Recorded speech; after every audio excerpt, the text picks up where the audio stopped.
Geronimo, born Goyacla, one who yawns, on June 16, 1829, near Turkey Creek in modern-day New Mexico, then Mexican territory, was a Badong Kohei Apache.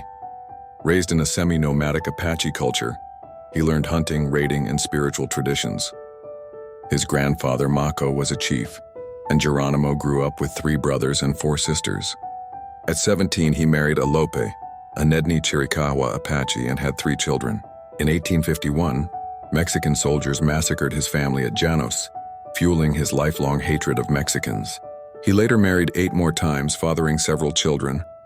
A medicine man and warrior, not a chief, Geronimo led raids against Mexican and U.S. forces from the 1850s, joining Apache leaders like Mangas Coloradas and Cochise during the Apache Wars, 1849-1886.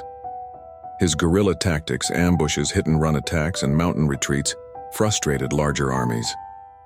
He said, "I was born where there were no enclosures," Geronimo's story of his life, reflecting his resistance to confinement.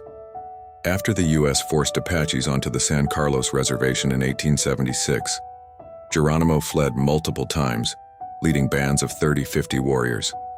His final surrender to General Nelson Miles on September 4, 1886 at Skeleton Canyon, Arizona, marked the end of major Native American resistance. He noted, "I cannot think that we are useless or God would not have created us." Exiled to Florida, Alabama, and finally Fort Sill, Oklahoma, Geronimo became a celebrity, appearing at the 1904 St. Louis World's Fair and Theodore Roosevelt's 1905 inaugural parade, selling autographs. He died of pneumonia on February 17, 1909 at 79, buried at Fort Sill. In modern culture, Geronimo's name symbolizes resistance. Paratroopers in World War II shouted, "Geronimo," as a battle cry inspired by his fearlessness. Films like Geronimo, An American Legend, 1993, and songs by artists like Elton John romanticize his defiance. However, some Apaches, like historian Michael Darrow, note he wasn't a chief and his actions sometimes harmed his tribe, as in their Florida exile.